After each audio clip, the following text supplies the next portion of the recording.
to this computer. Okay, and I am going to share this screen.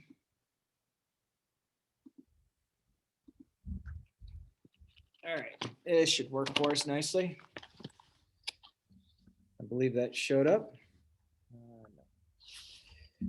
All right, so the very first problem on the back of Graphing Review 1 is this. F at x is equal to x minus 3. Okay. So with that is we know we can't have negative.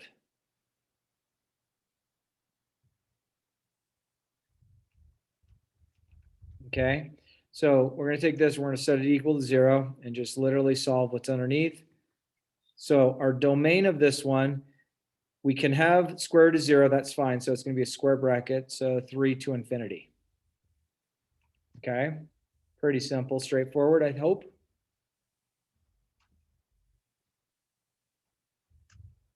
Problem number 10.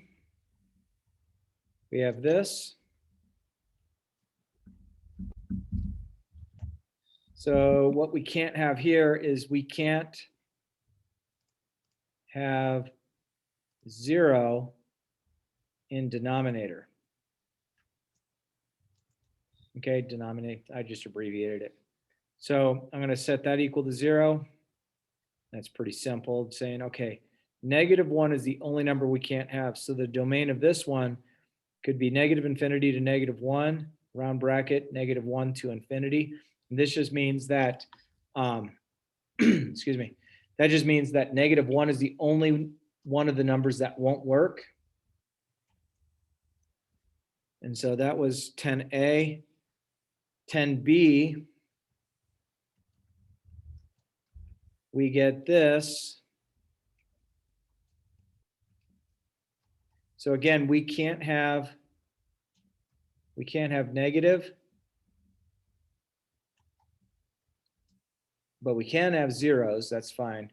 It's just underneath the radical. So you realize that this right here, if I solved it, I could just add 4, root, don't forget the plus or minus. So x can't be plus or minus 2. Some of you might have looked at that and said, well, could I have factored it? And the answer is yes, because it's the difference of two squares. Set each of those equal to 0. So that's the same answers. So this is what x cannot equal.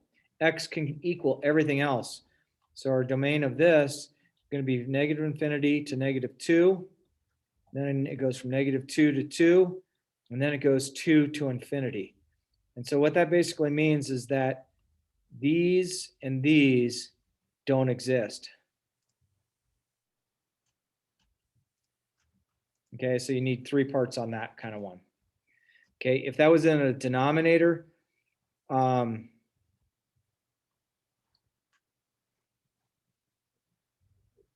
actually, I'm incorrect. So that's not the right answer. It should be negative infinity to -2.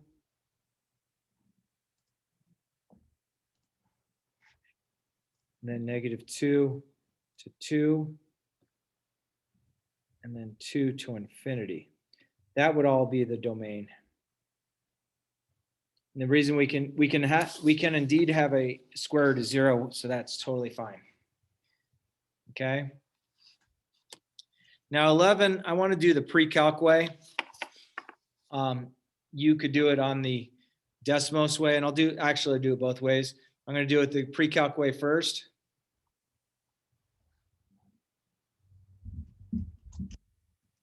Okay, so I'm going to move this over.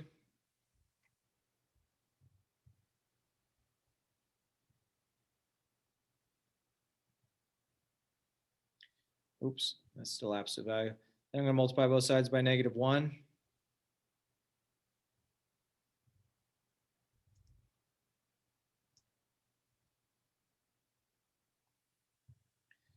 So this is where this one gets totally tricky on the pre-calc way. The pre-calc way is pretty long and drawn out. So at this point, being I know that's long and drawn out, I'm going to just take this right here and I'm going to use Desmos on it. So I'm going to stop sharing on this page and share on my other computer. Just make sure I have Desmos open.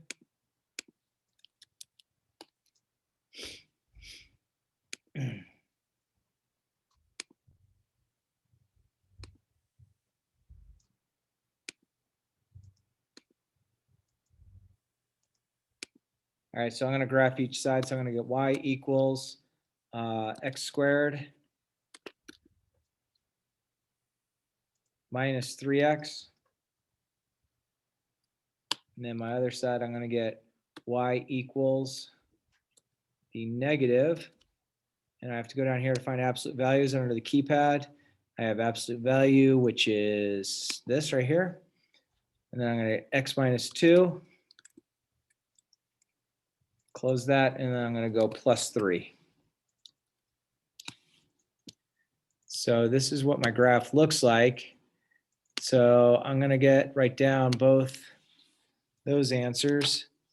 So negative 0.236 and 3.449. So what's going to take place there is this. We're looking for it's equal to. So it's going to be equal to those two values. So from Desmos, we saw x is equal to negative 0.236 and 3.449. Those are my solutions. I don't look for the y value, I only look for the x value because I graphed each side. And then 12 is pretty straightforward. 12 looks like this. We have this point, and then we have a slope of negative 2. So we're going to use point slope.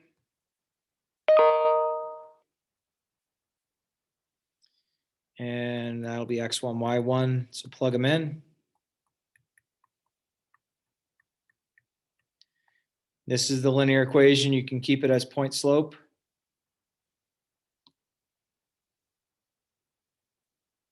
Is fine. That's fine for your answer. Okay. And then problem number 13. And these are all going to be, these notes will be posted on Schoology. So if you missed something, please feel free to go back as well as the video. So when we get this problem, first thing we want to do, x1, y1, x2, y2. Find the slope. So that's going to give me negative 2 on top over negative 7. So I get a slope of 2/7. And if you use point slope, if you use this for your point slope, you're going to get y plus 2 equals 2/7 times x minus 2. If I use this one for point slope, you're going to get y plus 5. That should be a 7. 2/7 x plus 4. Either of these answers are fine. You do not have to list both. It's your prerogative if you want to list both or not.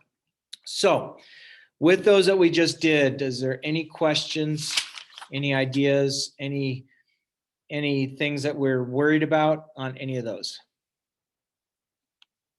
We feel good? Okay, so key points on a graph. You want to see where it crosses x-axis, y-axis.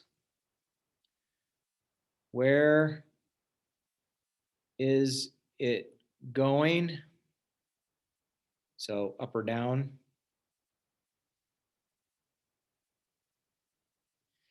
At the ends.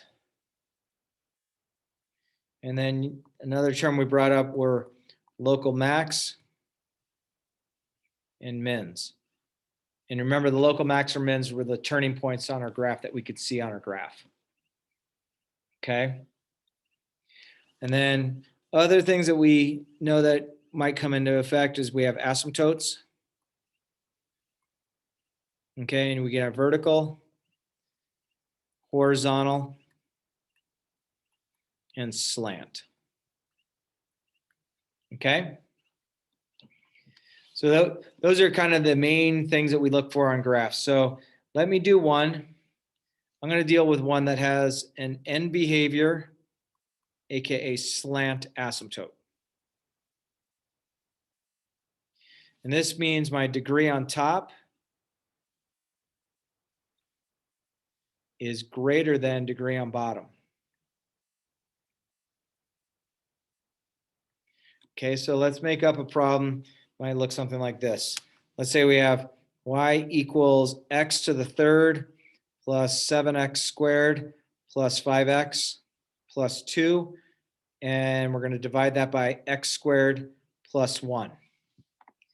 Okay, this will have a slant asymptote because the degree on top and the degree on bottom, they're different. So this is where we want to use our synthetic division. And we're not using synthetic division to find actual values of the graph. We're using synthetic division to find what our shape, our end behavior will do. So I'm going to take x squared plus 1. Actually, I'm not using synthetic. I'm going to use long division. And see if you can follow what I'm going to do on this. Some of you might have seen this before, some of you might not. This is long division, just like long division back in the day. Okay, so I have two terms right here. Basically, this could be three terms because we could have x squared plus 0x plus 1. So I'm going to count 1, 2, 3, and this is where I'm going to start my dividing. Okay, so what times x squared gives me x to the third, and that should just be x because x times x to the second is x to the third. X times 0x is 0x squared. X times 1 is 1x. And I'm going to subtract here. Okay, let me pause there for a minute. Does everyone feel comfortable how I established this answer? I did x times this, and times this. Agree? So if I subtract x to the third minus x to the third is 0. 7x squared minus 0x squared is 7x squared. 5x minus 1x is 4x. And bring the 2 down. So then we need to figure out what times x squared gives me 7x squared. So that's plus 7. So I get 7x squared. 7 times 0x is 0x. 7 times 1 is 7. And this is really as far as we can go because we get a 0 here, we get a 4x here, and we get a negative 5 here. I cannot divide any further. There's not a number I can go to this times x squared to get 4x. I can't lower my degree as far as this goes. So x plus 7, the line y equals x plus 7 is our slant asymptote. Okay? So what I'm going to do is I just need to write that down so I can see it. So I have x to the third plus 7x squared plus 5x plus 2 over x squared plus 1. And I found my slant behavior is y equals x plus 7. All right, so I'm going to stop sharing here. And I'm going to come back to Desmos and show you what this means.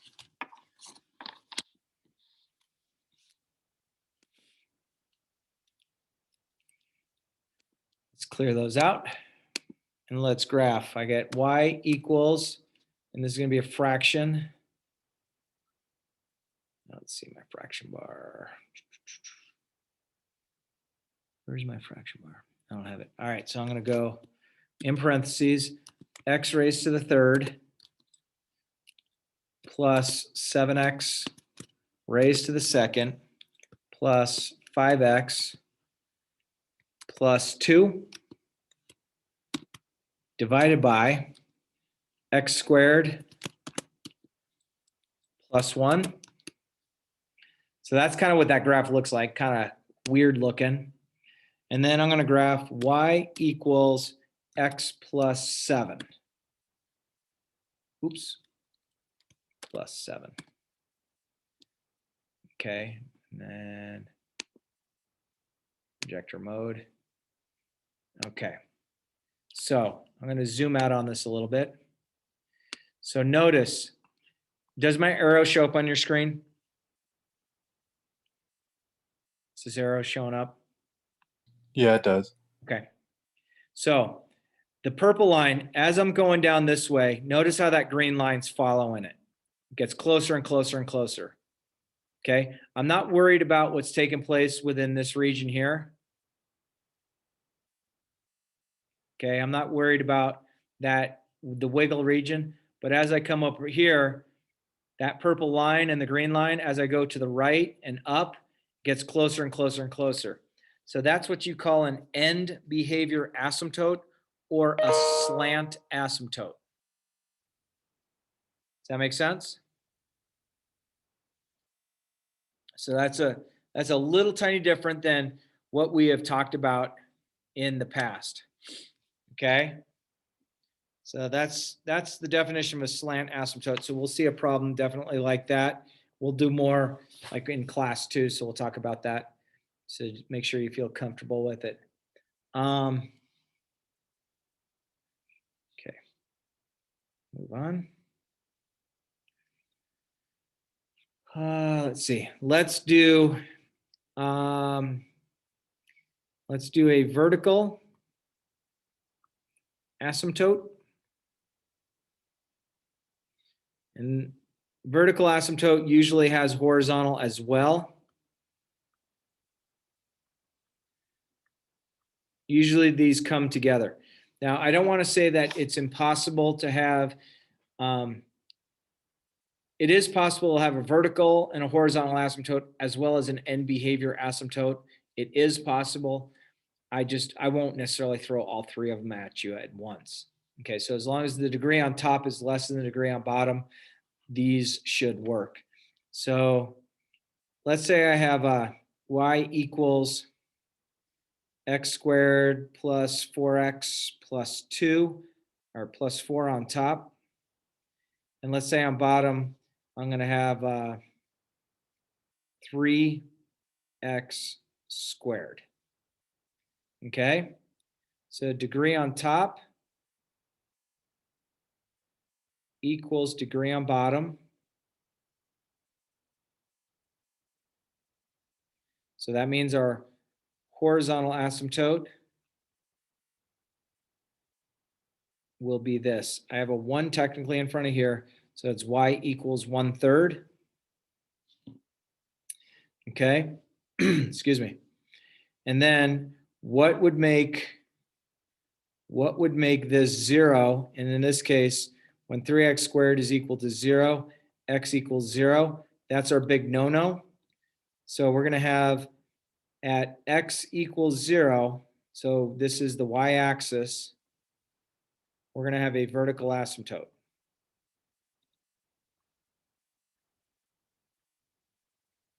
Okay, so we're going to follow along with that on this problem.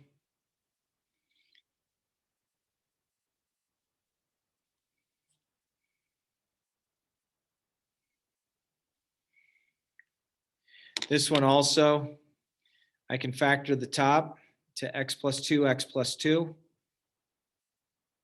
So that means -2 comma 0 will be a root or where it crosses the x-axis. Okay, so let's make sure we can say that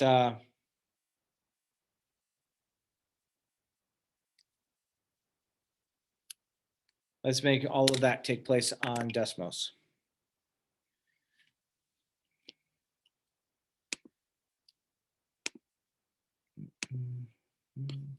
I'm going to clear that and clear that. So I'm going to go ahead and graph y equals,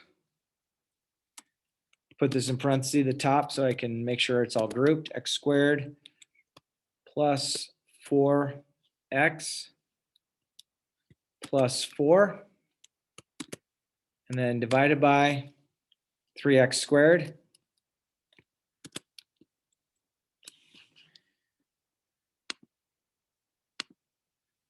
So that's what our graph is going to look like. Now, remember I said that at negative 2, 0, it's going to be a root. So that's that root.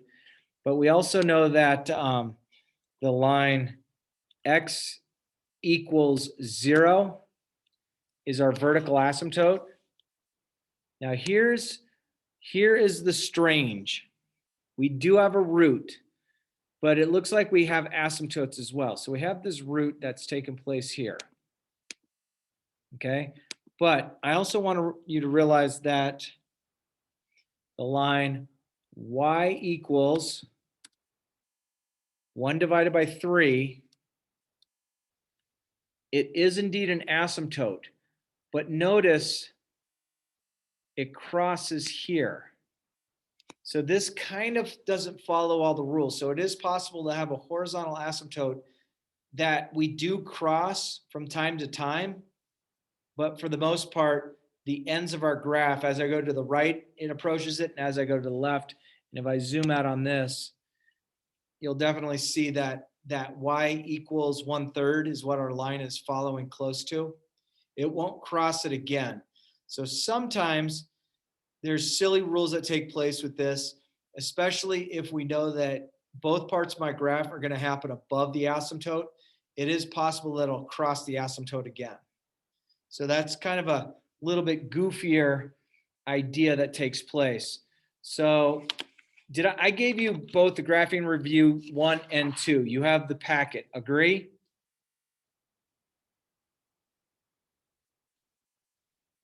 Do you agree with me?